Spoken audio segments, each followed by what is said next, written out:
Hi, here's an idea for a thermostat strengthening modification on the KV6 engine. To get to the thermostat in the top V of the engine, one way of doing it is to remove the alternator and just slightly lift up the plastic inlet manifold by undoing the top 4 bolts, allowing you to just about get your hands in to remove the thermostat, although it is a lot easier if you remove the inlet manifolds, as shown here. Some people report that this plastic housed thermostat is a bit of a weak spot, or rather the ultrasonic weld around the middle is a bit of a weak spot. You can see here I've started to put on some extra clamps. I've got a cunning plan for improving the strength of this.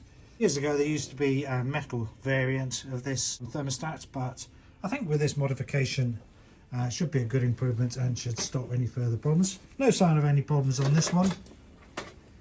No leaks or signs of leaks from around the middle, but it's a worthwhile precaution. I see there's a company on the internet, MG Rover Parts, that start offering a service of putting some epoxy steel resin around the seal to strengthen it up.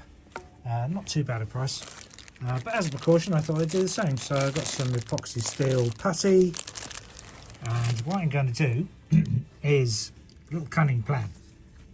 Put these clips that you get on paint pots. So this is a new, old stock pot of paint that stop the lids coming off when you pick it up. They have these little steel clips which basically just go around the edge, stop it whipping off. And you can see you've got this ledge, and I put the same steel clip around this ledge on the thermostat, and I'm going to put one, maybe two, maybe one there or there.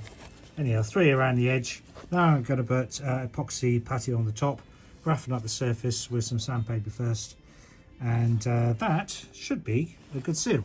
So these clips that you get off these pots of paint are just a fraction too small. So you can see here, there's the one I've taken off, and there it is in position. So just needs a little bit more bending. Needs a little curve on this flat piece, and to do that get some little mole grips, put a screwdriver through the clip, and then what I'll do is just squeeze it over the end to give me more of a bend at the end, and that'll clamp into the grooves of the thermostat. So there we are, just a little bit more rounded on the end. Of course it's ended up a little bit smaller, but we can prise it apart to get it to tightly fit over our thermostat housing, like so.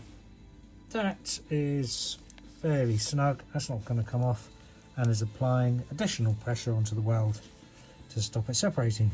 And there we are with all 3 on.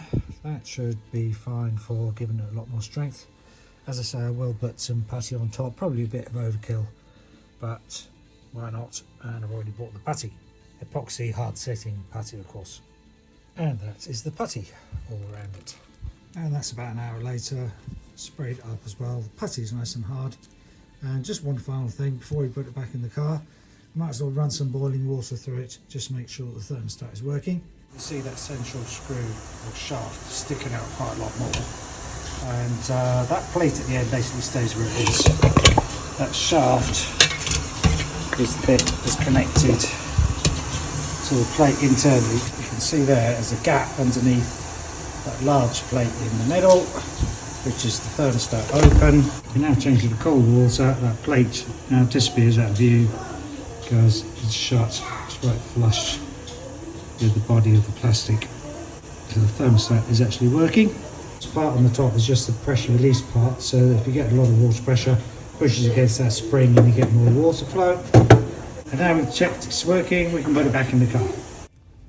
One little thing you will have to do because of the fatter thermostat body, just shave a little corner off that temperature sensor plug. Thanks for watching and good luck with yours.